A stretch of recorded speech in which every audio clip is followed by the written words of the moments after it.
An entire sea split in two, and an army drowned in its wake. This is not just a story. It is a historical puzzle that has captivated humanity for thousands of years. We are embarking on a journey through time to uncover 30 of history's most compelling and mysterious tales, moments where the divine seemingly reached into our world. You will discover stories of impossible miracles, artifacts of immense power, and curses that defy all logic, all presented with a sense of thrilling investigation. How did a simple bush burn without being consumed? Why would hundreds of people dance themselves to death? By the end, you will possess a collection of the greatest unsolved enigmas where history and faith collide.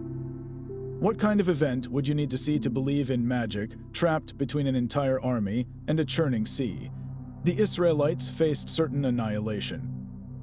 This is the scene set in the Book of Exodus, a foundational text that describes a people's desperate flight from slavery in Egypt, with Pharaoh's chariots thundering behind them and the vast waters of the Red Sea blocking their escape. All hope seemed lost. Then, the narrative tells us, Moses stretched out his hand over the water. A powerful east wind blew all night, driving the sea back and turning the depths into dry land. A path opened through the waves, an impossible corridor of safety, allowing the entire nation to cross on foot. When the Egyptian army pursued them into this miraculous passage, the waters returned, crashing down and swallowing the Pharaoh's forces whole. For thousands of years, this story has stood as a monumental testament to divine rescue. Yet, it also presents a fascinating challenge to historians and scientists. How could such an event physically occur?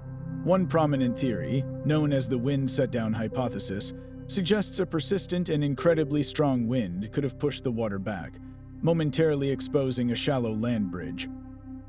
Computer models have shown that a specific wind speed and direction over a long duration could, in theory, create a temporary path in one of the proposed locations, like the Reed Sea, a shallower marshy area.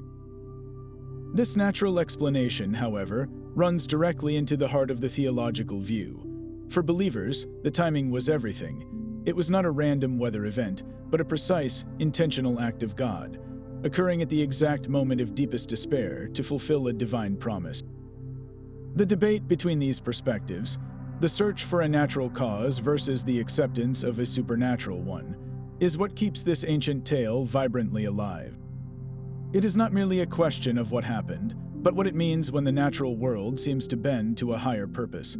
This enduring mystery sets the stage for our entire exploration, a perfect beginning to our collection of stories that exist in that blurred space between Earth and the ethereal. High on the slopes of Mount Parnassus, where the air was thin and the light seemed sharper, stood the very heart of the ancient world. This was the sanctuary of Apollo at Delphi, a place where kings and commoners alike journeyed for centuries, all seeking answers from a single, enigmatic source. They came for the Pythia, the priestess of Apollo, who served as the vessel for the god's divine voice. The ritual was as strange as it was profound. Seated on a three-legged stool over a fissure in the temple floor, the Pythia would inhale vapors rising from the earth, enter a trance-like state, and speak the words of the god. Her utterances were often frantic, disjointed, and cryptic, requiring priests to translate them into the poetic riddles that would then shape history. A city-state would go to war based on her words. A colony would be founded across the sea. A man might learn his own fate, for better or for worse. The power held in those cryptic phrases was immeasurable, directing the course of Western civilization for generations. For a long time, this was seen as pure myth, a powerful story with no basis in physical reality. How could a crack in the ground induce divine madness? Then, modern geology provided a startling answer. Researchers discovered that two fault lines intersect directly beneath the temple, and testing of the spring water and rock layers revealed the presence of ethylene, a sweet-smelling gas known to produce trances, euphoria, and out-of-body experiences. The science seems to solve one part of the mystery, explaining the Pythia's altered state, but it does not so easily explain the stories of her uncanny accuracy. How do we account for the prophecies that came true with startling precision, guiding leaders to victory or warning them of doom? Was the gas simply a chemical trigger that opened her mind to a higher plane of consciousness, making her a true conduit for Apollo. Or was the divine contact always just a human interpretation of a fascinating geological coincidence? The line between toxic fumes and divine breath, at Delphi, is perhaps the thinnest of all. Centuries later, and thousands of miles to the east, another ancient text describes a form of warfare so devastating it seems to tear reality itself apart. The Mahabharata, an epic Indian poem of immense scale and age, recounts a great war between two factions of a royal family, but the weapons used in this conflict are unlike any ordinary swords or arrows. They are the astras, celestial weapons bestowed by the gods, and their descriptions are unnervingly familiar to the modern ear. The Brahmastra, for instance, is said to be a weapon of last resort, capable of destroying entire worlds. When invoked, the text describes a single projectile charged with all the power of the universe. A blazing column of smoke and flame, as bright as 10,000 suns, rose in all its splendor. It was an unknown weapon, an iron thunderbolt, a gigantic messenger of death which reduced to ashes the entire race of the Vrishnis and the Andhakas. The corpses were so burned as to be unrecognizable. Hair and nails fell out, pottery broke without apparent cause, and the birds turned white. After a few hours, all foodstuffs were poisoned. The aftermath reads like a chillingly accurate account of radiation poisoning and nuclear fallout. Another weapon, the Pasipadistra, a personal arm of the god Shiva, was said to be capable of destroying any target, visible or invisible, and its power could only be withdrawn by the one who launched it, suggesting a terrifying point of no return, a force that once unleashed could not be recalled. So what are we to make of these accounts? Are they simply powerful metaphors, poetic exaggerations meant to convey the sheer scale of a legendary war? Or could they be something more profound, a cultural memory of a lost and technologically advanced civilization, whose capabilities were so far beyond the norm that they were later interpreted as divine magic? The debate forces us to question the very nature of ancient storytelling. When a text speaks of a weapon that produces intense heat, swirling winds, and lasting devastation, are we reading mythology, or are we glimpsing a distorted history, a record of events so cataclysmic that the only way to explain them was through the language of gods and magic? The language of gods and magic often speaks of creation and destruction in the same breath, but perhaps no story better embodies the promise of life after death than the one that sustained an entire civilization. In the heart of ancient Egypt, the most sacred drama was not just a myth, it was a cosmic blueprint. It began with a brutal act of envy. The god Osiris, a benevolent king who brought civilization to humanity, was murdered by his brother Set. The betrayal was horrifyingly complete. Set did not merely kill Osiris, he dismembered his body, scattering the pieces across the land to prevent any hope of return. This was the ultimate desecration, a shattering of order into chaos. Yet, the story does not end in despair. Osiris's wife, the goddess Isis, embarked on a desperate, sorrowful quest. With unwavering devotion, she searched the entire length of the Nile, recovering every piece of her husband. Through her powerful magic, she reassembled his body, weaving the first sacred rites of mummification. She fanned the air with her wings, breathing life back into his form. Osiris was resurrected, but not to rule the land of the living. He became the lord of the underworld, the judge of the dead, and the eternal king of a perfected realm. This was not a simple happy ending. It was a profound transformation, a victory over chaos that established the very pattern of death and rebirth. For the Egyptians, this divine magic was the engine of their world. The annual flooding of the Nile, which deposited life-giving silt onto their fields, was seen as a direct result of Osiris's resurrection. The pharaoh, believed to be the living embodiment of Horus, the son of Osiris and Isis, derived his right to rule from this victory over death. His power was a magical inheritance, a duty to maintain the cosmic order first established by his resurrected father. This belief was made tangible through elaborate rituals performed by priests in the deepest chambers of the temples. In ceremonies shrouded in secrecy, they would reenact the murder, the search for the body parts, and the triumphant resurrection of Osiris. These were not simple plays. They were acts of potent sympathetic magic, performed to ensure that the god's power would flow into the world, guaranteeing the Nile would flood, the crops would grow, and the kingdom would remain stable against the ever-present threat of chaos. Central to this ritual was the raising of the Jed pillar. This powerful symbol, resembling a tree with crossbars or a human backbone, was said to represent the stabilized spine of Osiris. During great festivals, priests would use ropes to raise a massive Jed pillar in a public ceremony, a dramatic act that magically reaffirmed the resurrection of the god, and, by extension, the stability of all creation. The entire civilization, for thousands of years, was built upon this single, powerful tale of divine magic. It was a story that promised life could emerge from dismemberment, that order could be wrested from chaos, and that through ritual and belief, humanity could participate in the eternal cycles of the gods themselves. The same wisdom that resurrected gods and parted seas could also reveal a hidden truth, with nothing more than a single, shocking pronouncement. In the royal court of Jerusalem, King Solomon faced a case that seemed to have no earthly solution. Two women stood before him, each claiming to be the mother of the same infant boy. One woman's child had died in the night, and she had secretly switched the babies, leading to this heartbreaking dispute. With no witnesses and only their conflicting testimonies, the truth was utterly obscured.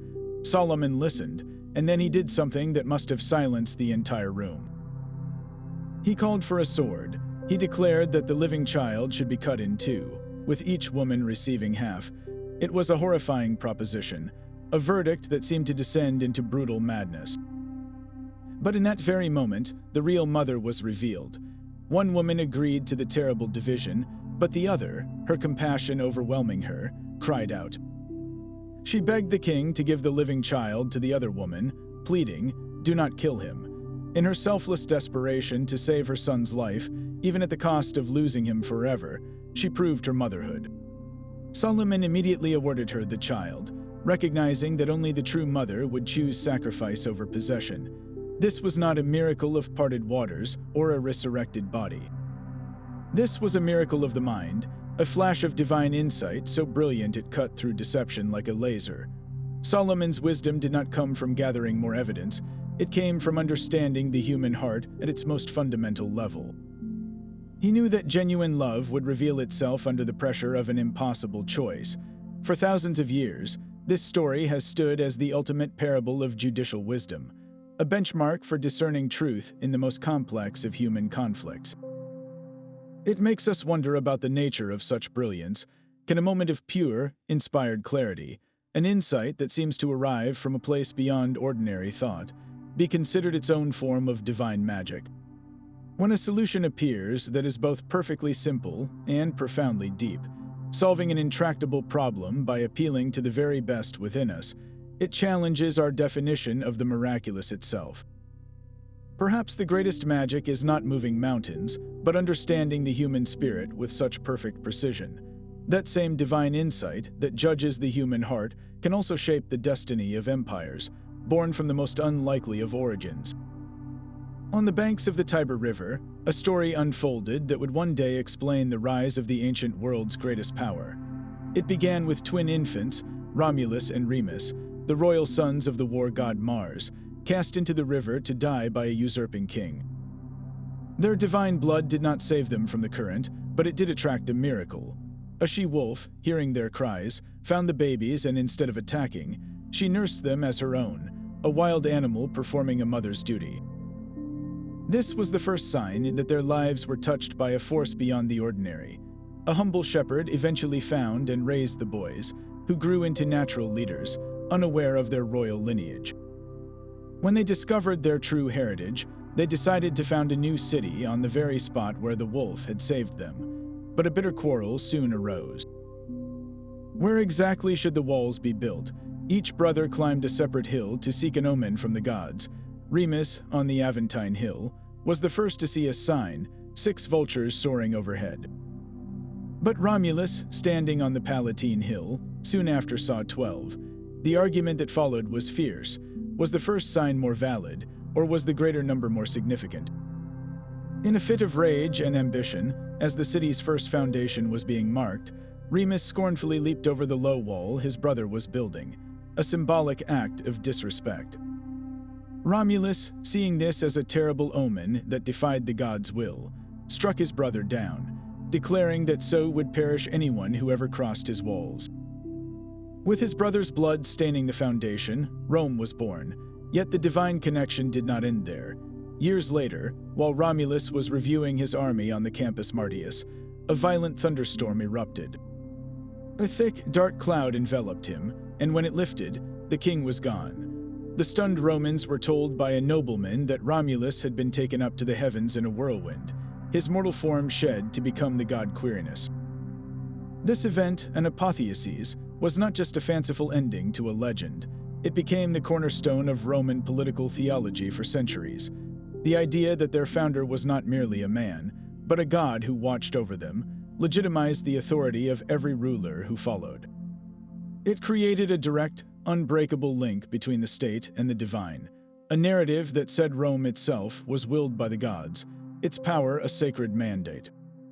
This blending of myth, politics, and divine right was so potent that even the practical, hard-headed Romans embraced it completely, building an empire on the back of a story that began with a she-wolf and ended with a man becoming a god. This divine judgment on an empire would unfold not with a single blow, but with a terrifying, escalating sequence.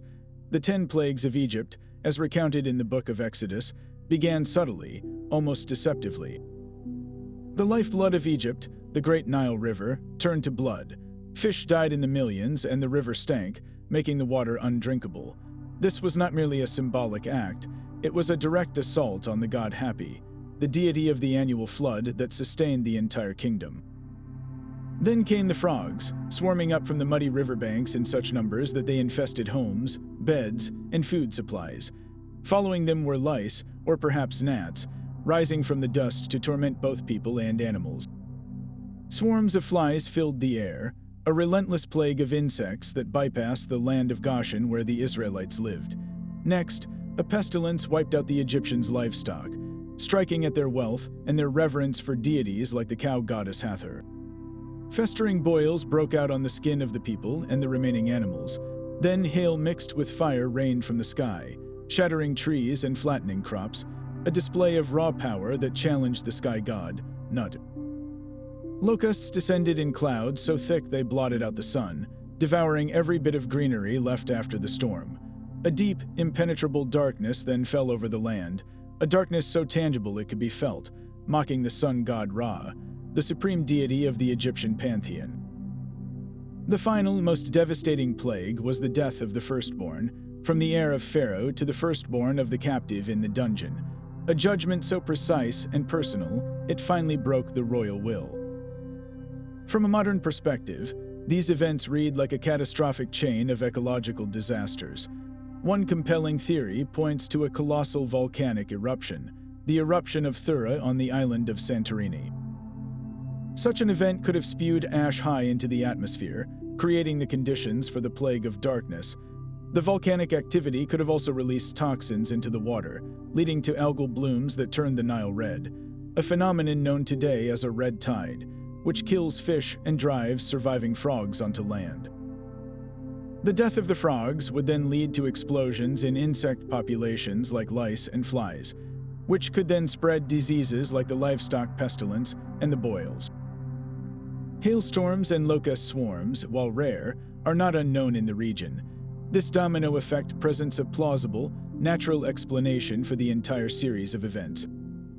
Yet the biblical narrative presents these plagues not as random misfortune, but as a targeted, theological war. Each plague systematically dismantled the power and credibility of a specific Egyptian god. The Nile was bloodied to defeat Hapi. The darkness challenged Ra. The death of livestock humiliated Hathor. The timing, the escalation, and the reported discrimination against the Israelites create a powerful argument for a directed intelligence behind the chaos. So were the plagues a fortunate, or rather unfortunate, convergence of natural events that Moses simply interpreted as divine intervention? Or was this the ultimate case of divine magic, using the very mechanisms of nature as its weapon, bending a chain of environmental disasters into a precise and devastating judgment on a nation that held a people in bondage? The tension is in the interpretation. Does the discovery of a potential natural cause make the event less miraculous, or does the incredible timing and symbolic precision, all orchestrated to achieve a specific historical outcome, make the natural explanation itself seem like the real miracle? While the gods of Egypt and Rome demanded grand displays, the divine conversation in ancient China was a far more intimate, crackling affair. In the Shang dynasty courts, over 3,000 years ago, the future was not seen in stars or thunderstorms, but etched onto bone. This was the world of the oracle bones, where divination was the highest function of the state. The process was meticulous, a sacred science. Diviners, likely the king himself or his most trusted priests, would take the shoulder bones of oxen or the underside shells of turtles, materials believed to connect the earthly and spiritual realms. They would carefully carve shallow depressions into the back of the bone. Then, applying a hot metal point to these hollows, they would wait. Under the intense heat, the bone would tense, and with a sharp pop, a network of cracks would spread across the surface. These were not seen as random fractures. They were the written words of ancestral spirits and high gods, a direct response to the questions of the living. The diviners would then interpret the patterns of these cracks, reading them like a celestial map to answer the most pressing concerns of the kingdom. Should we go to war with the neighboring tribe? Will the harvest be abundant? Is the coming week auspicious for a royal hunt? The answers they decoded from those jagged lines would dictate military strategy, agricultural planning, and the very schedule of the king. But the ritual did not end with the reading. The question, the date, and sometimes even the eventual outcome were then meticulously carved into the bone itself. This is the true miracle of the oracle bones. Those inscriptions are not merely ritual notes, they are the earliest known form of Chinese writing. They provide a stunningly detailed record of the Shang world, naming kings, documenting battles, detailing sacrificial rituals, and giving us a direct line of communication with a civilization lost to time. We can read their hopes, their fears, and their confirmations of what the cracks foretold. This forces a profound question.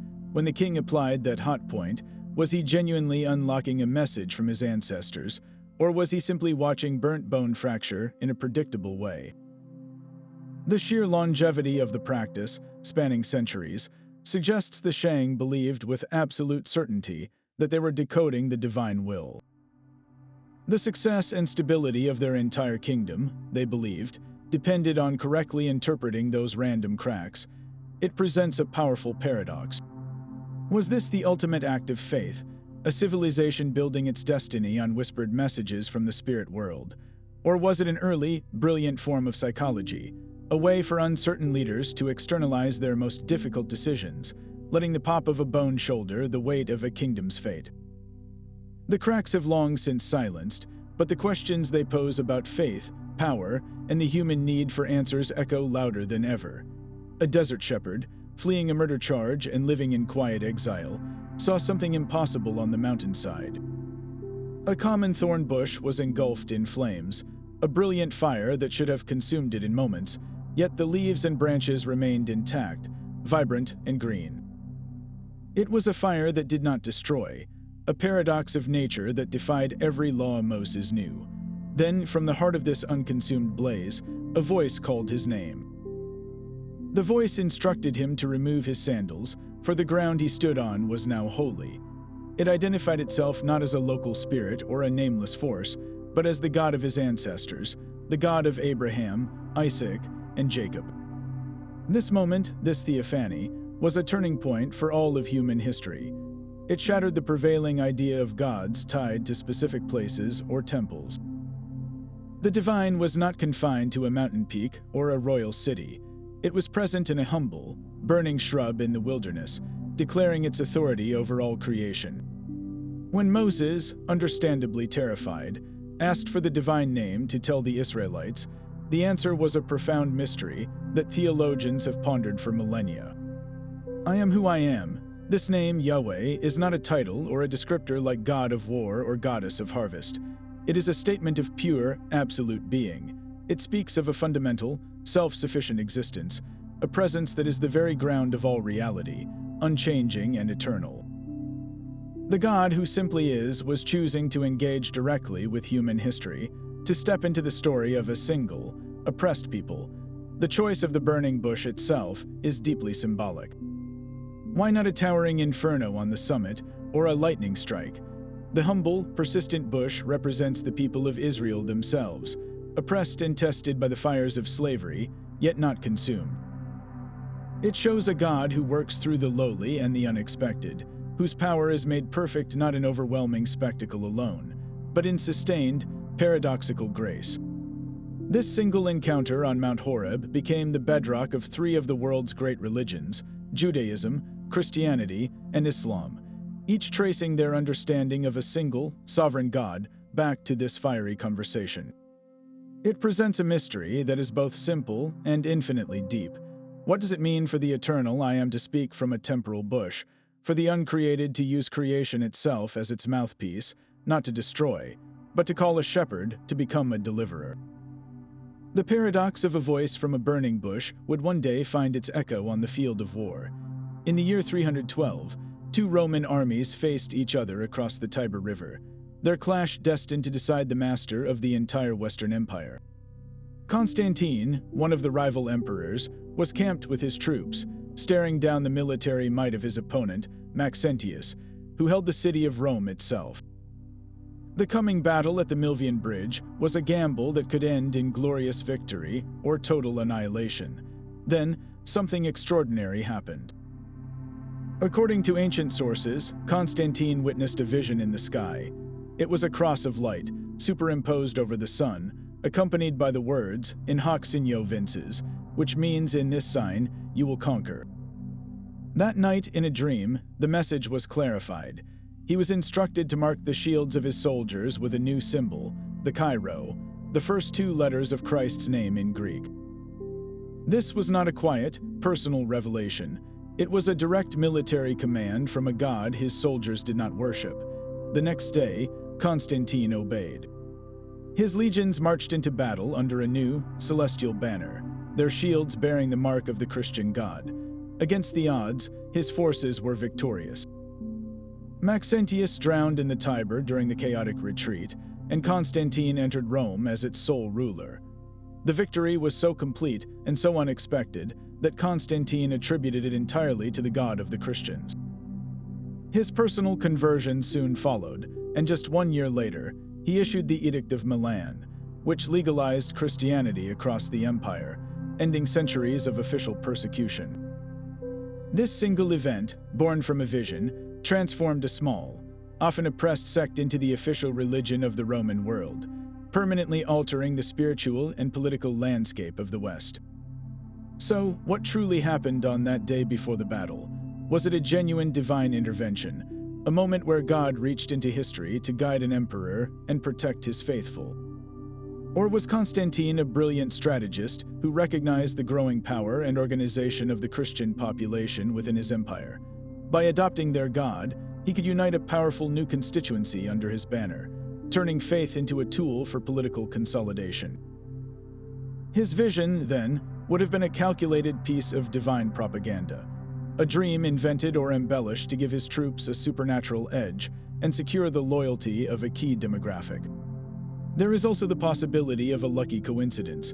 Perhaps Constantine, under immense stress, saw a rare atmospheric halo effect around the sun, which his mind, primed by stories from his Christian mother, interpreted as a cross.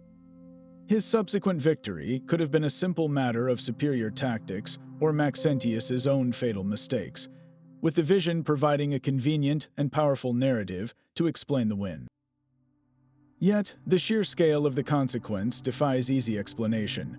A single dream, whether divinely sent or politically crafted, did not just win a battle. It redirected the course of Western civilization, setting the stage for the entire medieval world and beyond. This is the true magic of the tale. Whether the source was the heavens or the brilliant, calculating mind of an emperor, the outcome was a historical spell of immense power, one where a symbol seen in a vision forged an empire of faith that would endure for millennia.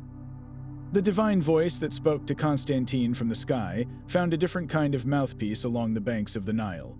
In the village of Deir el-Medina, the community of artisans who built the royal tombs justice, and guidance did not come from a distant temple or a pharaoh's decree. It came from a statue. The villagers worshipped the deified spirits of a former pharaoh, Amenhotep I, and his mother, Amos Nefertari. Their cult statues were not mere memorials, they were living vessels, believed to be inhabited by the very essence of the royal pair.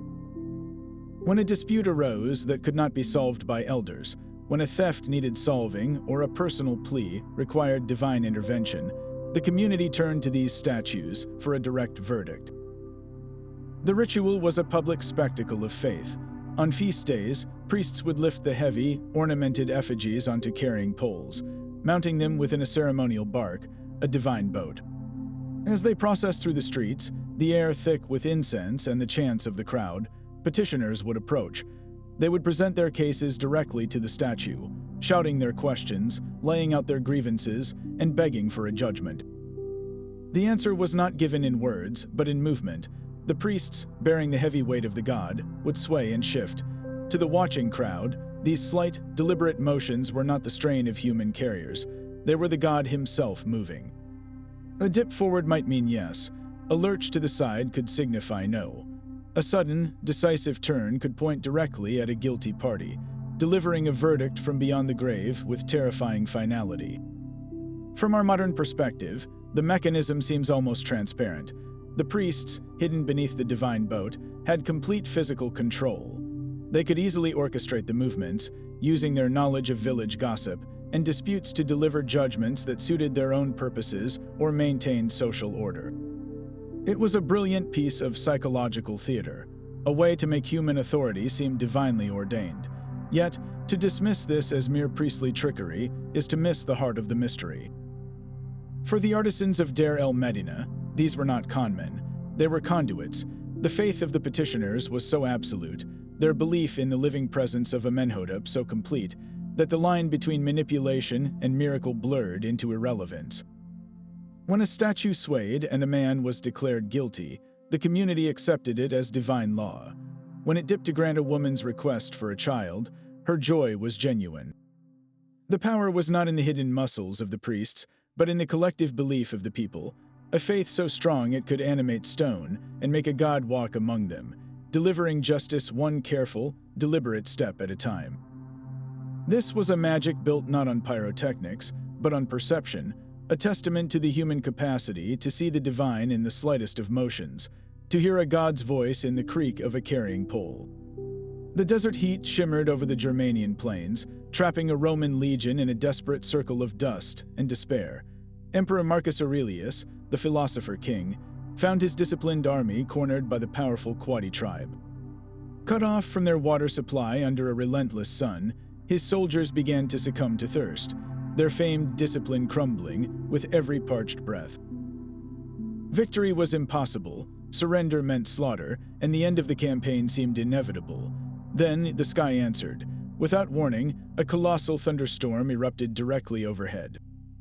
Dark clouds boiled where moments before there had been only searing blue. Torrential rain fell, reviving the dying legionaries as they scrambled to catch the life-giving water in their helmets and shields. But the storm was a targeted weapon. Roman historians recorded that bolts of lightning slammed into the enemy lines, setting their wooden shields ablaze and throwing their ranks into terrified confusion.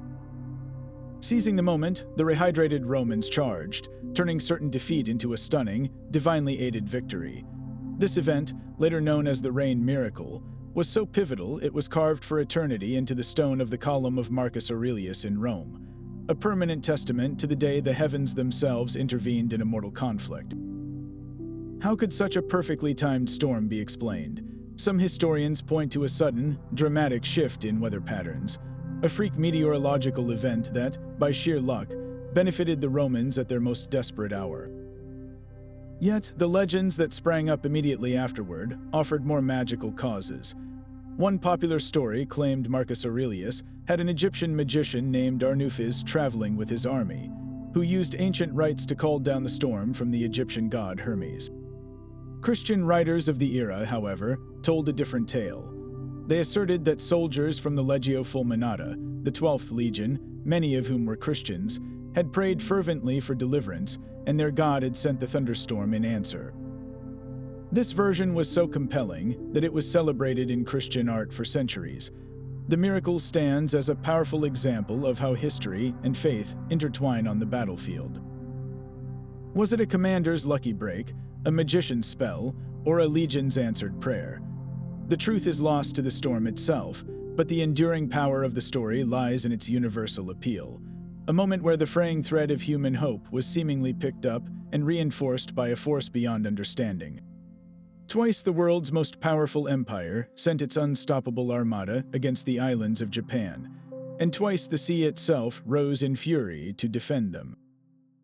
The first threat arrived in the autumn of 1274, when Kublai Khan, the supreme ruler of the vast Mongol Empire, dispatched a fleet of nearly 900 ships carrying tens of thousands of seasoned warriors. This was not just an army, it was a force that had conquered continents, and it landed on the shores of Kyushu with brutal efficiency. The Japanese samurai, fighting in their traditional style of individual combat, were nearly overwhelmed by the Mongols' organized, combined arms tactics. Just as the defensive lines were about to break, a tempest of unimaginable force gathered over the sea. A typhoon slammed into the coast, churning the waters into a maelstrom that shattered the Mongol fleet against the rocky shoreline. The invaders who had survived Japanese arrows were now drowned by the storm, their invasion force utterly broken. The survivors limped back to Korea, their mission a catastrophic failure. 7 years later, Kublai Khan tried again, determined to succeed where his first invasion had faltered. This time, his ambition was even greater. He assembled one of the largest invasion fleets in human history, with some accounts claiming over 4,000 ships carrying a force that may have exceeded 100,000 soldiers. For nearly 2 months, this colossal armada engaged the vastly outnumbered Japanese defenders in a grueling war of attrition. The samurai fought with desperate courage, building a stone wall along the coast and holding the Mongol beachhead at a bloody stalemate. Then, as if on a divine schedule, the heavens intervened once more. A second, even more powerful typhoon roared across the water, striking the Mongol fleet as it lay vulnerable near the shore. For 2 full days, the divine wind, the kamikaze, hammered the invaders. Hundreds of heavy, troop-laden ships, designed for river and coastal travel, were torn apart and sent to the bottom of the sea. Tens of thousands of Mongol and Korean soldiers drowned, their bodies washing ashore for weeks. The few surviving ships retreated, and the dream of a Mongol Japan died in the depths. To the Japanese people, this was not a fortunate coincidence. It was a miracle of the highest order. They believed their islands were the sacred home of the kami, the Shinto gods, and these 2 storms were the physical manifestation of that divine protection. The gods themselves had drawn a breath and blown the foreign threat into oblivion. This belief that Japan was a Shinkoku, a divine land, immune to foreign conquest, became a cornerstone of the national identity. It was woven into the fabric of the culture, celebrated in art and theater, and served as a spiritual bedrock for centuries. The concept of the kamikaze was so powerful that it resurfaced in a terrifying new form during the final days of the Second World War, when pilots invoked the same name, hoping to become a divine wind themselves to save their homeland from invasion. This enduring legend forces a profound question about the intersection of history and belief. Did 2 random, if extraordinarily timed, whether events create an unshakable national myth, or was there a deeper, more mystical force at work, a pact between a people and their gods that summoned the very storms needed for their survival? A statue in a small Sicilian home began to cry real human tears. It was 1953, in the humble town of Syracuse, where a simple plaster Madonna hung on the wall of a young couple. One afternoon, the wife noticed the statue was weeping, tears streaming from its eyes. The phenomenon continued for days, drawing crowds of neighbors who verified the tears with their own hands. Scientific analysis later confirmed the liquid was genuine human tears, a finding that left investigators baffled. This was not an isolated event. In Akita, Japan, 2 decades later, a wooden statue of the Virgin Mary owned by a convent of nuns was reported to weep over 100 times. More startlingly, it wept not just tears, but human blood and a fragrant oil. These events were subjected to intense scrutiny, with samples sent to laboratories that again confirmed the presence of human blood. Yet for every case that seems to defy explanation, there are others exposed as deliberate frauds. Some statues have been found with hidden reservoirs of liquid, while others have had their tear ducts carefully manipulated. This stark division between the verifiable and the fraudulent creates a profound tension. For a believer, a single authentic weeping statue is a powerful testament, a direct and miraculous sign from the Mother of God. They interpret these tears as an expression of Mary's sorrow for the sins of the world, a divine plea for repentance and peace. The spiritual impact is immediate and visceral, transforming an ordinary piece of plaster or wood into a living conduit for grace and a call to prayer. The very act of witnessing such an event can redefine a person's entire faith. This forces us to confront a difficult question. Does the existence of hoaxes invalidate all such phenomena, or does it make the few, scientifically verified cases even more mysterious? When a statue in a remote Japanese convent weeps tears that are chemically identical to our own, are we seeing a profound psychological manifestation, where collective faith somehow projects itself into the physical world? Or is this a literal form of ongoing divine magic, a gentle but persistent reminder that the veil between our world and another is thinner than we dare to believe? The gentle tears of a statue gave way to a celestial spectacle that shook the very heavens. On a rain-soaked field in Fatima, Portugal, tens of thousands of people stood in the mud, their eyes fixed on the sky. They had come on October 13, 1917, because 3 young shepherd children had promised a miracle. For months, the children claimed the Virgin Mary had appeared to them, and on this final promised day, a crowd of believers, skeptics, and journalists gathered to see if the prophecy would hold. The morning was dismal, with a cold, steady rain drenching the assembled masses. Then, around noon, the clouds tore open. Witnesses, including avowed atheists who had come to mock the event, reported seeing the sun dim and transform into a spinning silver disk. It was not the sun as they knew it, but a pale, pulsating wheel of light that seemed to detach from the sky. This strange new sun began to dance. It whirled violently, shooting rays of multicolored light in every direction, painting the landscape, the clouds, and the upturned faces of the crowd in cascading hues of violet, blue, and yellow. Then it plunged. The celestial body seemed to break from its orbit and fall toward the earth in a dizzying, zigzagging pattern, a fiery wheel hurtling directly at the terrified spectators. People screamed, falling to their knees in fear, certain the world was ending. Just as suddenly, the sun stopped its descent and spiraled gracefully back to its proper place in the now clear sky. The entire event lasted roughly 10 minutes. As the panic subsided, people made a second, more immediate discovery. Their clothes, soaked through from hours in the downpour, were completely dry.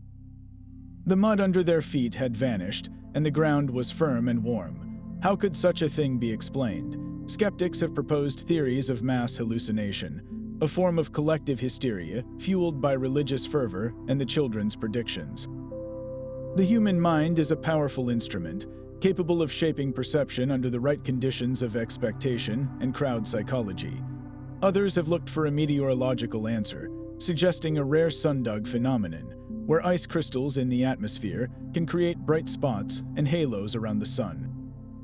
Yet, these scientific explanations struggle to account for the sheer scale and unanimity of the witness reports, which came from people miles away who had not been part of the main crowd, and for the simultaneous, physical miracle of the instantly dried garments and earth. For the faithful, there is no need for further explanation. This was a divine sign, a public miracle intended to confirm the children's messages of prayer and repentance. The event remains one of the most massively witnessed and hotly contested mysteries of the modern era, forcing a simple, profound question. Can 70,000 people, including hostile observers, all share the same precise vision? And can that shared vision then alter the physical world around them in a single, tangible instant? Every year, on the day before Orthodox Easter, a single ceremony transforms the ancient Church of the Holy Sepulchre into a vortex of raw, palpable faith. Inside the church, built upon the ground where Jesus was crucified and buried, thousands of pilgrims from around the world pack every available space, their faces tense with anticipation. The air hums with murmured prayers in a dozen languages, all focused on the small, ornate chapel at the center of the church known as the edicule, the structure that houses the tomb itself. The ritual is always the same, yet its outcome is never taken for granted. The Greek Orthodox patriarch, dressed in ceremonial robes, enters the edicule alone. The massive door is sealed shut behind him. For long, agonizing minutes, the crowd waits in near silence. Then, the door reopens. The patriarch emerges, but he is not the same man who entered. He holds two large bundles of candles, and they are blazing with a brilliant, dancing flame. This is the holy fire, a miracle that the faithful believe descends from heaven to ignite these candles at the precise moment of this ceremony, year after year, for over 1,000 years. The immediate aftermath is a controlled explosion of devotion. Pilgrims surge forward, their own candles extended like a forest of slender, wooden hands. The fire is passed from the patriarch's candles to the first in the crowd, and then it leaps from wick to wick in a rushing wave of light, until the entire cavernous church is illuminated by a soft, flickering glow. Many believers insist that the holy fire possesses a unique quality in its first moments, that it is a cool, divine flame that does not burn skin or singe hair. Videos show worshippers eagerly and fearlessly passing the flames over their faces and hands, their expressions ecstatic, claiming to feel only a gentle warmth. For them, this is not a symbol. It is a direct, physical interaction with the divine, a recurring promise made manifest in fire. This profound display of faith, however, exists within a church famously divided. The Holy Sepulchre is meticulously partitioned between 6 ancient Christian denominations, primarily the Greek Orthodox, Armenian Apostolic, and Roman Catholic churches. Their shared custody is governed by a fragile, centuries-old status quo, with every stone, every lamp, and every moment of the holy fire ceremony dictated by strict agreement. Rivalries and tensions simmer just beneath the surface, occasionally flaring into open dispute over the minutiae of the ritual. Skeptics, including some other Christian leaders, have long suggested the possibility of human trickery, a concealed source of fire lit by the patriarch inside the tomb.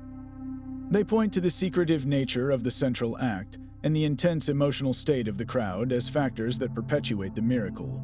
Yet, for the millions who witness it in person or via satellite, the debate is irrelevant.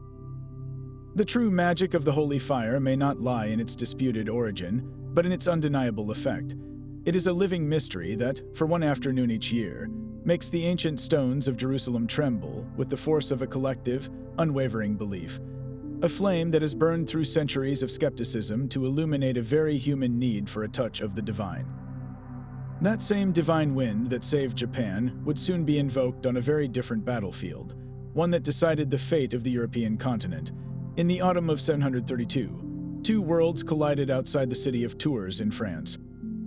On one side stood the army of the Umayyad Caliphate, a force that had swept out of the Iberian Peninsula and deep into the Frankish heartland, led by its governor, Abdul Rahman al-Ghafiqi. They were fast, experienced, and driven by the momentum of a century of expansion. To stop them was Charles Martel, the de facto ruler of the Franks, who rallied his forces to make a stand. For 7 days, the 2 armies probed and skirmished, a tense prelude to the main event. Then the Frankish infantry, heavily armored and armed with long axes and swords, did something unexpected. They formed a vast, disciplined square, a human fortress on the open field. The Umayyad cavalry, the pride of their army, launched charge after furious charge against this unyielding wall of men and steel. The chronicles describe a brutal, grinding melee, the air thick with the sound of splintering lances and the war cries of both sides. The Frankish line, like an ancient oak, bent but did not break. In the chaos of the fighting, Abdul Rahman al-Ghafiqi was struck down, and with the loss of their commander, the Umayyad advance faltered. By the next morning, the Muslim army had withdrawn, melting back toward the south. The immediate threat to northern Europe was over. There was no parting sea, no weeping statue on that field. The victory was won by the strength of Frankish arms and the brilliance of Martel's defensive tactics. Yet, for the Christian chroniclers who recorded the event, this was not merely a military triumph. It was a divine intervention. They framed the entire conflict as a spiritual war, a battle for the soul of Christendom itself. In their telling, Charles Martel was not just a general. He was the hammer, the instrument of God's will, chosen to shatter the advance of Islam into Western Europe. The victory at Tours was mythologized for centuries as the moment God reached down to save his people, a miracle of deliverance woven not from a single supernatural event, but from the collective faith and fortune of an army that refused to yield. This powerful narrative, whether divinely inspired or politically constructed, became a cornerstone of European identity. It created a story of a Christian continent saved from a foreign faith, a tale that would be told and retold to define an us versus them dynamic for 1,000 years. It forces us to ask how a single battle's legacy is shaped. Does the divine magic lie in the event itself, or in the powerful stories we tell about it afterward? Stories that can forge nations and shape the course of history long after the last sword has fallen. While Christendom fought its holy wars, a letter arrived from the East, a message that would captivate Europe for centuries. It was a promise of salvation from a most unexpected source. The letter was from a man named Prester John, a Christian king of unimaginable power and piety. He described his kingdom, a lost empire of wonders nestled somewhere beyond the lands of Islam. His domain was a paradise on earth, flowing with milk and honey and guarded by magical creatures. He wrote of a river of stones and a sea of sand, of a fountain that granted youth, and of a palace where the walls were made of emeralds and the gates of solid pearl. In his lands, he claimed, peace and justice reigned under his benevolent, divinely ordained rule. Most importantly, he promised to come to the aid of his fellow Christians in the West, to march his immense army across the world and crush the forces that threatened them. For European kings and popes locked in the struggle of the Crusades, this letter was not a fantasy. It was a divine revelation, a tangible hope that a powerful ally was waiting in the wings. More letters followed, circulating through royal courts and monasteries, each one adding new, breathtaking details to the legend. The story of Prester John became an article of faith, a geopolitical fantasy that shaped the decisions of emperors. It was a story so compelling, so filled with divine promise, that it refused to remain a mere tale. It began to drive real ships across real oceans. When the Portuguese prince, Henry the Navigator, began sending caravels down the coast of Africa, one of his explicit goals was to find the kingdom of Prester John and forge an alliance that would outflank the Muslim world. Decades later, when Vasco da Gama rounded the Cape of Good Hope and pointed his prow toward India, he carried with him letters of introduction addressed to this mythical Christian king. His mission was not merely trade, it was a quest to find a legendary ally, a kingdom blessed by God himself. They asked every ruler they met if he was the great Prester John, or if he knew the way to his wondrous land. The legend was a map drawn in faith, and men sailed into the unknown using it as their guide. This is the true magic of the tale of Prester John. It was a complete fabrication, a work of pious fiction, yet it possessed a power so immense it literally reshaped the map of the world. A story of a magical Christian ruler, a divine king in a lost kingdom, did not just inspire dreams, it launched the voyages that opened the sea route to India and connected continents. It proves that a powerful enough story can become a force of nature, a form of magic that can bend the course of history itself, sending fleets over the horizon in search of a miracle that never was, but had to be found. In a cathedral in Turin, Italy, a single piece of linen is locked away, an artifact that has sparked more scientific debate and fervent devotion than perhaps any other object on Earth. This is the Shroud of Turin, a 14-foot-long cloth that bears the faint, ghostly imprint of a crucified man, complete with wounds matching the biblical accounts of the torture and death of Jesus Christ. For millions of the faithful, this is not merely an ancient textile. It is the very burial shroud that once wrapped his body, and the image upon it is a divine photograph of the resurrection itself, a miraculous burst of energy that burned his likeness onto the fibers. The image is a perfect photographic negative, a detail unknown until it was first photographed in 1898, revealing a strikingly detailed positive image that seemed far beyond the capability of any medieval artist. Every mark on the body is present, from the scourge marks from a Roman flagrum to the lance wound in the side, and the puncture wounds on the head from a crown of thorns. The sheer anatomical precision is startling, depicting blood flow and rigor mortis with an accuracy that many argue was unknown in the Middle Ages. Then came the science. In 1988, with the permission of the Vatican, small samples of the shroud were sent to 3 independent laboratories at Oxford, Zurich, and Tucson for radiocarbon dating. The results were a shock to believers, placing the origin of the linen between 1260 and 1390, squarely in the medieval period. To many, this was the final word, definitive proof that the shroud was an elaborate and brilliant forgery.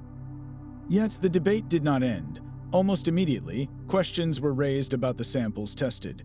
Critics pointed out that the sample came from a corner of the shroud that may have been repaired or contaminated over centuries of handling, even suggesting that a fire in the 1500s, which melted part of the silver reliquary and scorched the cloth, could have altered its carbon signature.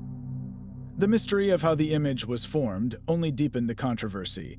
No one has been able to successfully replicate the entire image with medieval technology.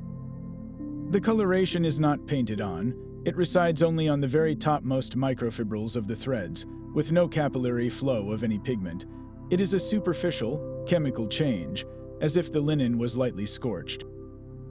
Some theories propose a complex reaction between ammonia vapors and the cellulose of the linen, perhaps from a body covered in burial spices. Others suggest a form of primitive photography or a bas-relief technique, though these fail to account for the 3-dimensional information encoded in the image. For the scientific community, the radiocarbon date remains the most compelling evidence, pointing to a masterful, if inexplicable, medieval hoax. But for those who kneel before its image, the shroud represents something beyond carbon atoms and chemical processes. It is a tangible bridge to the central miracle of their faith, a silent witness to an event that defies all natural law. The true power of the shroud, therefore, may not lie in its undeniable physicality, but in its stubborn refusal to be fully explained, leaving a sliver of possibility open for the divine. A single woman stepped into the street and began to dance.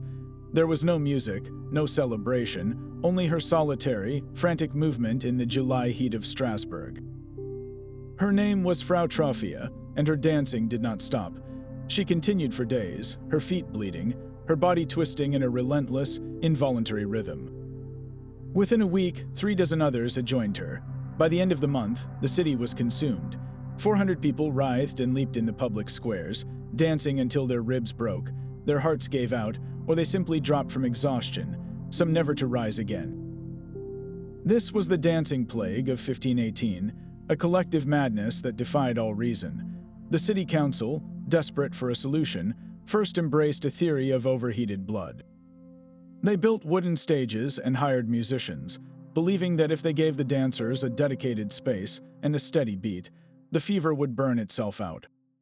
This only made the epidemic worse, the constant music fueling the mania into a gruesome public spectacle. When the rational approach failed, the authorities turned to the supernatural.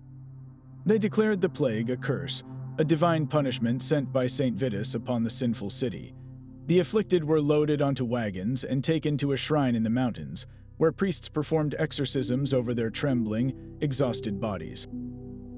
To understand why an entire city could fall victim to such a bizarre affliction, you have to look at the world they were living in. The years leading up to the plague had been a relentless cascade of suffering. Crop failures had led to severe famine. Disease, likely syphilis, swept through the population. The poor faced extreme poverty and a pervasive, grinding fear of the future. The collective psyche of Strasbourg was stretched to its breaking point, a powder keg of stress and superstition waiting for a single spark. Modern science offers its own compelling explanations. One prominent theory points to mass psychogenic illness, a form of social contagion where physical symptoms with no organic cause spread through a population under extreme psychological stress. In a society steeped in religious belief, where the line between the physical and spiritual worlds was thin, the idea of a dancing curse was a powerful narrative that the traumatized mind could latch onto and physically manifest. Another theory suggests a more tangible cause, ergot poisoning. Ergot is a fungus that grows on damp rye, a staple grain of the region. When consumed, it can cause violent muscle spasms, convulsions, and hallucinations, symptoms that could be misinterpreted as a frenzied dance.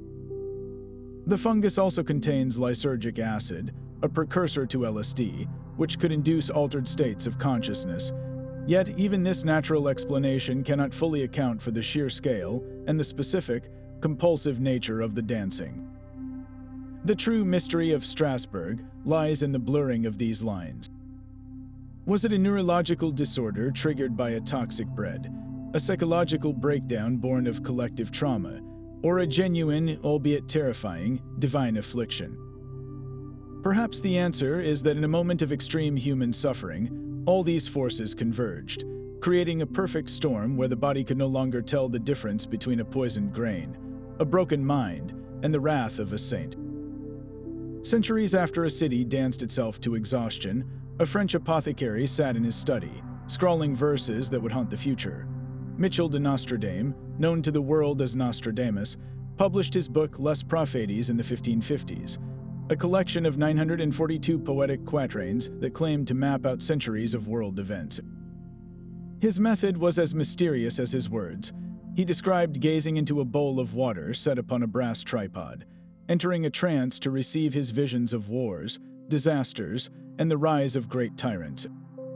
The verses he produced were masterpieces of ambiguity, written in a blend of French, Greek, and Latin, filled with anagrams and obscure metaphors. This deliberate vagueness is the very heart of their enduring power. A single quatrain could be twisted to fit a dozen different historical events. For instance, his reference to Hister has been latched onto as a clear prediction of Adolf Hitler. A line about the city of London burning by the fire of 3 times 20 and 10 was seen as a prophecy of the Great Fire of London in 1666. And following the attacks of September 11th, many pointed to a verse that spoke of celestial fire in the new city, with the sky burning at 45 degrees. The process at work here is called postdiction. It is not that Nostradamus clearly named an event before it happened, but that after an event occurs, people scour his old texts, reinterpreting his cloudy language to create a perfect and utterly convincing match. His words become a kind of historical Rorschach test, where we see what we are already looking for. If his prophecies were so divinely precise, why do they only ever become clear in hindsight? Why did no one use his book to prevent a single catastrophe? This is the central paradox of his legacy. Nostradamus was likely a brilliant and learned man, using his knowledge of history, astrology, and human nature to write compelling, open-ended poetry. He was not a prophet in the biblical sense, channeling a divine voice, yet the world has treated his book as a source of hidden, almost magical knowledge for nearly 500 years. His work taps into a deep human desire to believe that the future is not random, that it is written somewhere, and that with the right key, we can read it. In a chaotic and unpredictable world, the idea that a 16th century seer left a coded map for us is a profoundly comforting form of magic, one where the mystery is not in the prediction itself, but in our own relentless need to find patterns in the noise. A generation defined by divine rescue now faced a slower, more intimate miracle in the barren wilderness. After their escape from Egypt, the Israelites found themselves in the vast and unforgiving desert, where the immediate threat of chariots was replaced by the creeping dread of starvation. With no way to farm the land and food supplies dwindling, despair began to spread through the camp. Then, one morning, the ground was covered with a strange, flaky substance. It appeared with the dew, a fine, round thing as small as hoarfrost on the ground. The people, bewildered, asked, "What is it?" The word manna literally means just that, a question. It was a mystery they could eat. According to the book of Exodus, this manna looked like small coriander seeds, pale and resinous, and it tasted like wafers made with honey, a sweet, sustaining bread from heaven. It came with precise, miraculous rules. Each person was to gather only what they needed for that single day. If anyone tried to hoard it, the leftover manna would breed worms and stink by the next morning, a powerful lesson against greed and for daily trust. The only exception was the day before the Sabbath, when a double portion could be gathered without spoiling, ensuring rest on the holy day. For 40 years, this mysterious substance was their daily bread, a constant, tangible reminder that they were not abandoned in the desolate landscape. So what was this substance that fed a nation for a generation? Naturalists point to a fascinating phenomenon that occurs in the Sinai Desert to this day.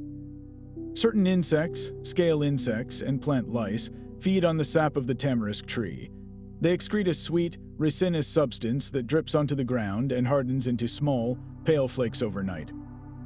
Bedouin peoples still harvest this, calling it man, and it is edible, rich in sugars and carbohydrates. It can be ground into flour and made into cakes, and it does indeed have a sweet, honey-like flavor. From a purely scientific viewpoint, the biblical manna could be a description of this naturally occurring, if rare, desert food source. The timing of its appearance with the dew and its rapid spoilage in the heat align with the properties of this insect excretion. This explanation, however, runs directly into the heart of the theological narrative. The biblical account emphasizes the sheer scale and perfect timing of the provision. This was not a sporadic, localized occurrence. It was a daily, nationwide delivery service that precisely met the needs of hundreds of thousands of people for 4 decades, ceasing only when they reached the border of a land where they could grow their own food. The rules governing its collection and the miraculous preservation of a double portion for the Sabbath point to a provision that was not just nutritional, but pedagogical, designed to teach a people about dependence, obedience, and trust. The true mystery, then, lies not in identifying a possible substance, but in the interpretation of its origin. Was it a fortunate natural resource that a desperate people interpreted as a divine gift, their faith turning a desert secretion into holy bread? Or was this the ultimate form of divine magic, a miracle of logistics and timing, where God used the very mechanisms of nature, but orchestrated them on a scale, and with a precision that defied all chance, transforming a potential explanation into an enduring sign of grace? The manna was more than food. It was a daily question, asking every person who gathered it whether they saw only flakes on the ground, or a hand reaching down from heaven. Deep within the storm god's legend lies a sword that would define a nation. The story of the Kusanagi note, Tsurugi, begins with a monster, the terrifying 8-headed serpent Yamada no Warachi, which demanded the sacrifice of a maiden each year. The god Susanoo, encountering the grieving family of the next intended victim, devised a cunning plan. He had 8 large sake barrels prepared and set them before the serpent's lair. Drawn by the potent aroma, each of the 8 heads drank deeply from a separate barrel, becoming drunk and falling into a stupor. Seizing his chance, Susanoo drew his blade and chopped the monstrous creature into pieces. As he cleaved through the 4th tail, his sword, the legendary Tatsuka no Tsurugi, chipped against something impossibly hard. Reaching inside the bloody flesh, he discovered a second, even more magnificent sword, which he named Aim no Murakumo no Tsurugi, the heavenly sword of gathering clouds. He later presented this divine blade to his sister, the sun goddess Amaterasu, as an apology for his past transgressions. The sword earned its more common name, Kusanagi, the grass cutter, generations later. A heroic prince, trapped in a field set ablaze by his enemies, used the sword's magical power to cut the burning grass around him, controlling the flames and turning the fire against his foes to secure a miraculous victory. This legendary weapon, born from a serpent's tail and proven in a field of fire, became one of the 3 sacred treasures of Japan's imperial regalia, forever symbolizing the valor of the emperor. Unlike a mere artifact in a museum, the Kusanagi is believed to be a real, physical object, enshrined in the inner sanctum of the Atsu Ujingu Shrine in Nagoya.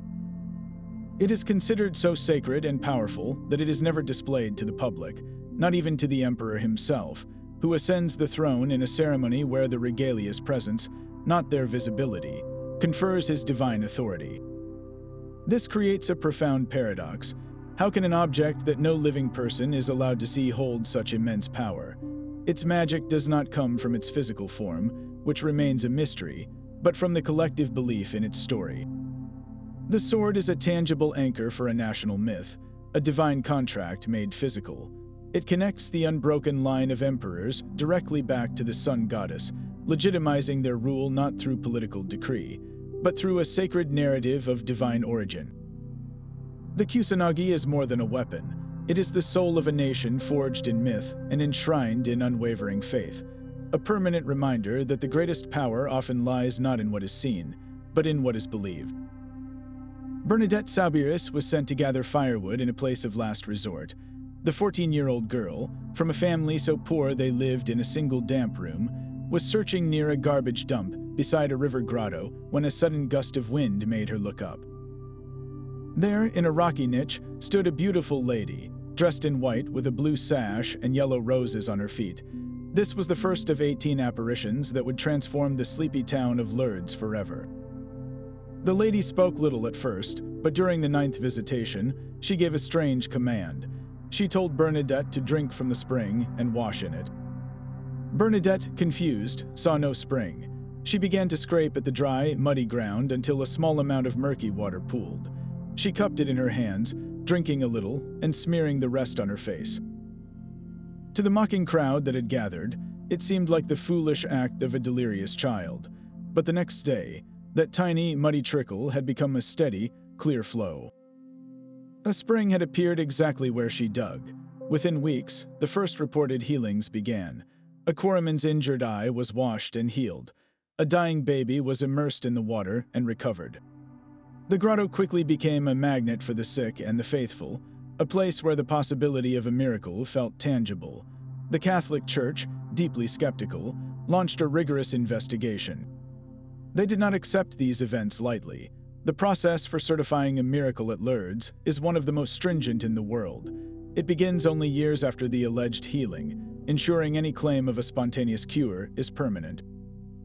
A team of independent medical experts, many of whom are non-believers, meticulously examines the case. The illness must be serious, organic, and definitively diagnosed. The cure must be instantaneous, complete, and lasting, with no possible scientific or medical explanation for the recovery. Out of the thousands of healings reported since the spring appeared, only 70 have met this impossibly high bar and been officially recognized by the Church as miraculous. One such case was that of a woman named Marie Ferrand. In 1858, the same year as the apparitions, she was bedridden with severe tuberculosis and a paralyzed stomach, unable to keep down even a sip of water. She was given the last rites and was expected to die. After a pilgrimage to Lourdes, during which she was bathed in the spring water, she suddenly felt a surge of warmth and strength. She asked for food, ate it without any trouble, and her tuberculosis vanished, leaving her perfectly healthy for the rest of her life. For doctors at the time, it was inexplicable. For the Church, it was a sign.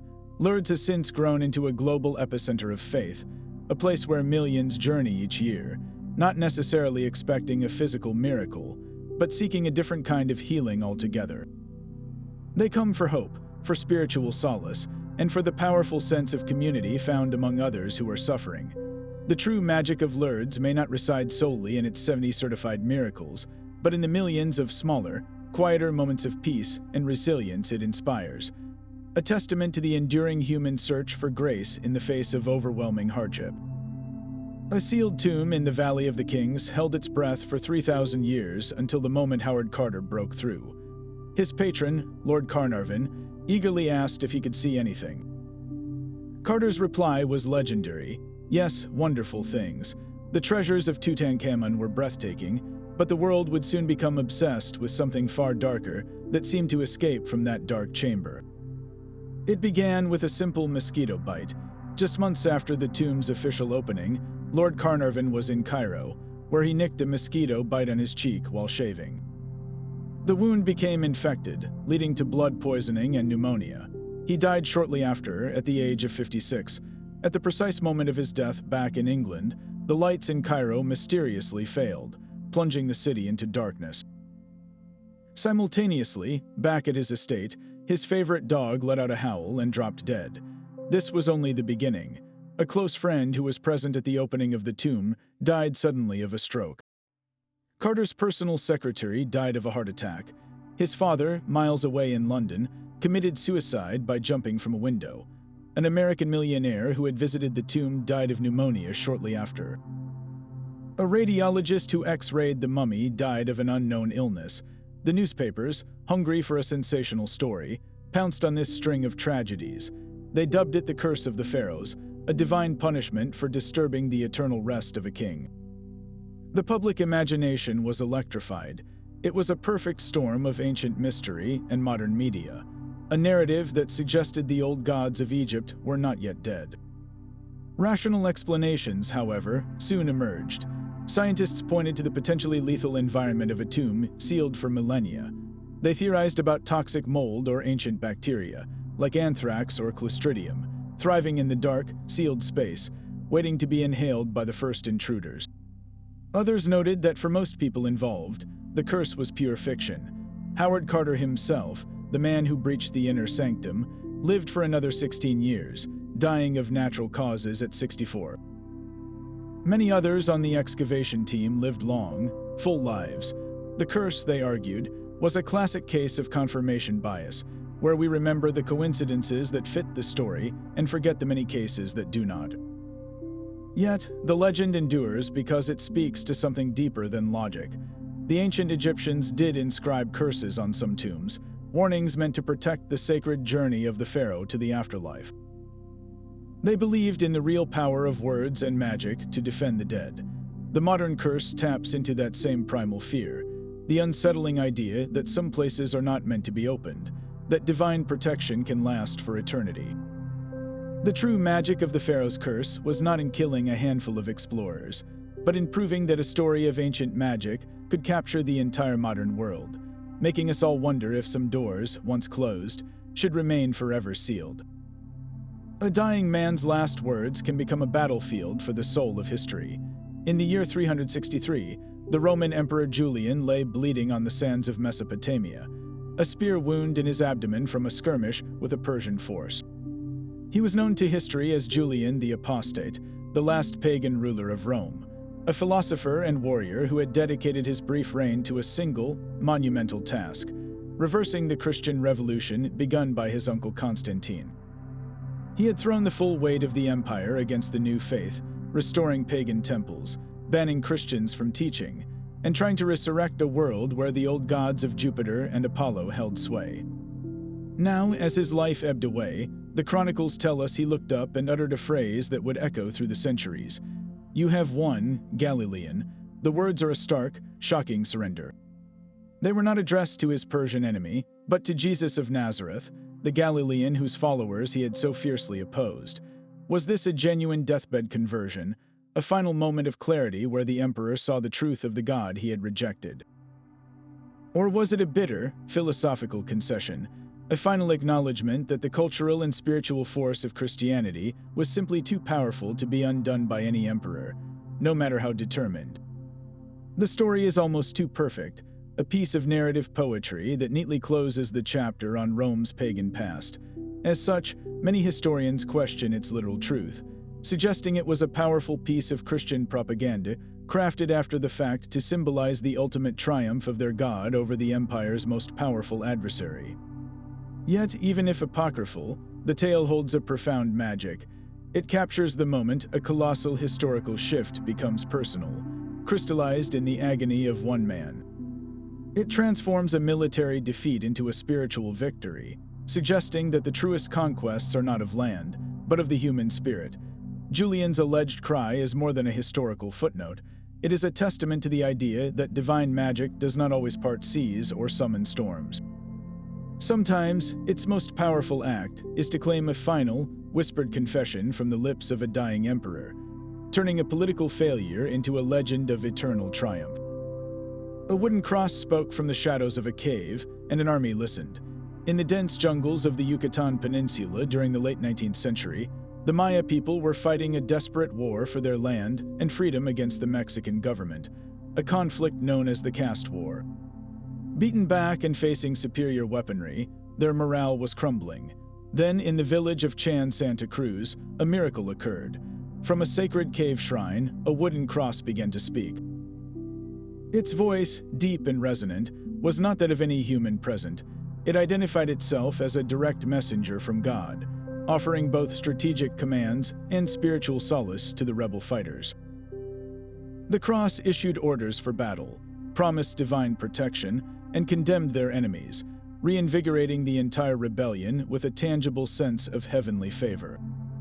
The movement that coalesced around this phenomenon became known as the cult of the talking cross, and for decades, it guided a sovereign Maya state. The mechanism behind the voice was almost certainly human. Historical accounts suggest that Maya priests, loyal to the cause, used the art of ventriloquism. They would have hidden near the cross, perhaps in an adjoining chamber or behind a screen, projecting their voices to create the illusion that the words emanated from the wood itself. It was a brilliant, conscious piece of theater, a tool of psychological warfare designed to unite and motivate a desperate population. Yet, to label this as mere trickery is to miss the entire point of its power. For the Maya fighters, the voice was utterly real. They were not gullible primitives. They were people whose worldview was intimately connected to a cosmos where the divine regularly intersected with the earthly. The fact that the cross spoke was, to them, a logical and expected event, a confirmation that their gods had not abandoned them. The messages did not feel like a human deception. They felt like a genuine manifestation of divine support, a sacred magic that validated their struggle and sanctified their sacrifices. This cross did not just inspire faith, it forged a nation. The community of Chan Santa Cruz became the political and spiritual capital of the independent Maya territory for over 50 years. Its laws and military strategy dictated by the utterances from the cave. The manufactured miracle became a genuinely history-shaping force, proving that the line between a clever illusion and a real divine event is drawn not by the mechanism, but by the belief of those who witness it. The magic was not in the hidden priest, but in the collective heart of the people who heard a god speak and found the courage to fight on. That same divine voice that spoke from a wooden cross in a Mayan cave would resonate through the halls of a different kind of temple, the great stone castles of medieval Europe. Here, the object of desire was not a speaking cross, but a sacred cup, an artifact of such purity and power that it became the ultimate symbol of a spiritual quest. This is the legend of the Holy Grail. In its earliest literary forms, the Grail was a mysterious, shimmering platter or stone that provided boundless food and drink, a symbol of divine sustenance. But the legend quickly deepened and merged with Christian tradition, transforming into the very chalice used by Jesus Christ at the Last Supper. The story tells that Joseph of Arimathea, the man who provided the tomb for Jesus, later used this same cup to catch the last drops of blood and water from the crucified Christ's side. In that moment, a simple vessel was transfigured, imbued with the essence of the divine and becoming an object of immeasurable power. It was said to radiate a brilliant light, provide eternal youth, and heal any wound, offering not just physical nourishment, but spiritual fulfillment to those pure enough to find it. This sacred relic was then entrusted to a lineage of guardians, the Grail Knights, with King Arthur's own, Sir Galahad, destined to achieve the ultimate vision of it. The quest for the Grail became the highest calling for a knight, a journey that was less about finding a physical object and more about achieving a state of perfect purity and grace. The knight had to be free from sin, his heart aligned with divine will, for the Grail could not be found by force or ambition, only by worthiness. This is why the legends are filled with failures, knights who set out with bravery but were turned back by their own hidden flaws. Their quest's a testament to the difficulty of the spiritual path. The enduring mystery, of course, is where such an object could be. For centuries, theories about its hiding place have captivated treasure hunters and scholars alike. One of the most persistent claims points to Glastonbury in England. Local lore insists that Joseph of Arimathea himself traveled to Britain, thrusting his staff into the ground at Glastonbury Tor, where it miraculously flowered into the holy thorn tree, and that he buried the Grail deep beneath the earth there, near the site of the ancient Glastonbury Abbey. Others speak of a mythical, hidden castle that is not on any map, a fortress of spirit that shifts location, visible only to the chosen. Some even speculate it was taken by Templar knights to a secret vault in Scotland or across the sea.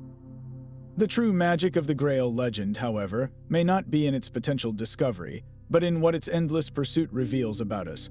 It represents a deep, human yearning for a direct, tangible connection to the divine, a physical key to unlock spiritual mysteries. It asks a profound question that echoes from Camelot to our modern world. Are we searching for a lost golden cup, or are we really on a quest for the sacred within ourselves, for a purity of purpose that feels just as elusive and just as powerful as any magical artifact?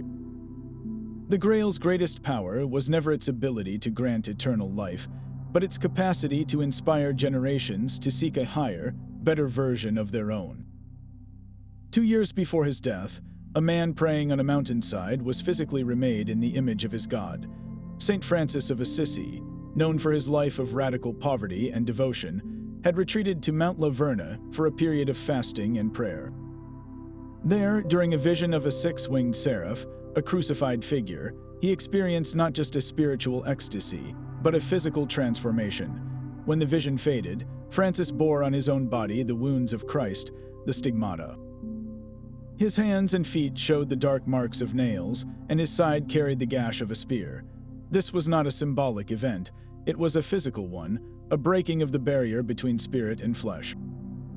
For Christian mysticism, this was the ultimate imitation of Christ, the final, tangible step in a life dedicated to becoming a living mirror of Jesus. Francis did not just preach about the Passion, he was now sharing in its physical reality, his body becoming a testament to the depth of his union with the divine. The phenomenon of stigmata, however, did not begin or end with Francis. Throughout history, hundreds of cases have been documented, most often among devout Catholics and overwhelmingly among women. The wounds typically appear on the hands, feet, and side, sometimes bleeding profusely, especially on Fridays or during holy days like Good Friday. Some stigmatics report experiencing the pain of the crown of thorns, while others bear marks of scourging on their backs. The most famous modern case is perhaps that of Saint Padre Pio, an Italian priest who bore the stigmata for 50 years, wounds that were examined by countless doctors yet never healed naturally. So how can we understand this profound mystery? From a physiological perspective, the mind's power over the body is immense. The condition known as psychogenic purpura demonstrates that extreme emotional or psychological states can sometimes manifest in physical bleeding or lesions. For a person completely absorbed in meditating on the suffering of Christ, their profound empathy and identification could, in theory, trigger a psychosomatic response, the body literally acting out the focus of the mind. Yet, this natural explanation runs directly into the heart of the spiritual experience. For believers, stigmata is not a disorder, it is a supreme gift of divine grace, a sacred and terrible privilege. It is seen as a literal sharing in the redemptive suffering of Jesus, a physical merging with his passion that allows the stigmatic to participate in the work of salvation for the world. The wounds are not self-inflicted, they are bestowed, a divine seal of approval on a life of extraordinary holiness. The mystery, then, is not just in the marks themselves, but in their source. Is stigmata the ultimate example of the human body's incredible capacity to manifest the deepest convictions of the soul, a powerful psychosomatic expression of faith? Or is it a genuine, ongoing divine magic, a moment where grace reaches across the divide and writes the story of the crucifixion directly onto human flesh, making one person a living icon for all? The answer depends entirely on what you believe is possible when a human spirit opens itself completely to the divine. While the body can bear the wounds of faith, the human imagination can build entire worlds from a single, divine spark. No work proves this more powerfully than the Divine Comedy of Dante Alighieri. Written in the early 14th century, this epic poem is far more than a literary masterpiece. It is a monumental act of divine magic, a guided tour through the entire cosmos of the afterlife, from the deepest pit of hell to the highest sphere of heaven. Dante casts himself as the pilgrim, a man lost in a dark wood of midlife crisis and spiritual despair. His guide through the underworld is the Roman poet Virgil, a symbol of human reason, who leads him down through the 9 concentric circles of hell. Here, they witness souls being punished for their sins with a terrifying, poetic justice, the wrathful forever tearing at each other in a muddy swamp, the gluttons lying in a putrid slush under a cold rain. Each punishment is a perfect mirror of the sin itself, a divine logic made horrifyingly real. But this is only the first act. emerging on the other side of the world, Dante and Virgil ascend the mountain of Purgatory, a terraced island where repentant souls undergo cleansing trials to purify themselves for paradise. Here, the mood shifts from eternal despair to hopeful labor. At the summit, Virgil, representing reason, must depart, for he cannot enter the realm of divine grace. Dante's guide through the celestial spheres then becomes his idealized beloved, Beatrice, a figure of divine revelation and theology. With her, he rises through the orbiting heavens of the Moon, Mercury, Venus, and beyond, each sphere a step closer to the ultimate divine presence. He encounters saints, angels, and the radiant souls of the blessed, their joy increasing with every ascent until he finally beholds the Godhead itself, a vision of 3 rotating circles of light representing the Holy Trinity, a moment of such overwhelming love and intellect that it shatters his ability to describe it. The poem's magic lies not just in its breathtaking scope, but in its origins. Dante presented his work not as mere fiction, but as a true account of a divinely inspired vision. He wove real political figures, popes, and personal enemies into his elaborate cosmology, judging them with a prophetic authority that felt both divinely sanctioned and dangerously personal. For centuries after its publication, the Divine Comedy did not just describe the afterlife, it actively defined it for the Western world. Its vivid imagery of a funnel-shaped hell, a mountainous purgatory, and a concentric heaven became the default map of the cosmos in the popular imagination. Its system of sin and redemption shaped art, theology, and even the very fear of damnation that drove countless believers. This was the ultimate alchemy of divine magic, where one man's imaginative journey, fueled by what he believed was heavenly inspiration, crystallized into a shared reality for millions, proving that the most powerful spells are sometimes cast not with a wand, but with a pen. From the voice in a burning bush to the tears of a statue, from a dancing plague to a sacred sword no one is allowed to see, our journey through these 30 tales has spanned millennia and circled the globe. We have walked with pharaohs and peasants, emperors and shepherds, all searching for a sign in the chaos of their world. Each story, in its own way, is a testament to that relentless human urge to look at the impossible and ask why. We see a sea part, a sun dance, or a spring appear in barren ground, and we are compelled to find a reason, to find a pattern in the noise. These narratives are more than just historical footnotes or religious dogma. They are the places where our deepest fears and our highest hopes collide with the unyielding facts of the natural world. They represent our collective attempt to find meaning, to find hope, and to feel the comforting hand of the divine reaching into our lives, offering rescue, justice, or simply a sign that we are not alone. So as we close this collection of captivating mysteries, we are left with one final, profound question that has been quietly building with every story. Do these incredible accounts reveal the literal fingerprints of gods and divine magic at work in our history? Or do they reveal something just as miraculous, the incredible, boundless power of the human spirit to believe, to find wonder, and to create meaning where none seems to exist? The answer, perhaps, is different for every one of us. We would love to hear which of these historical mysteries resonated most with you. Share your own favorite tale of the divine or the unexplained in the comments below. And be sure to like and subscribe to join our ongoing quest for the world's greatest enigmas. The next great mystery is always waiting.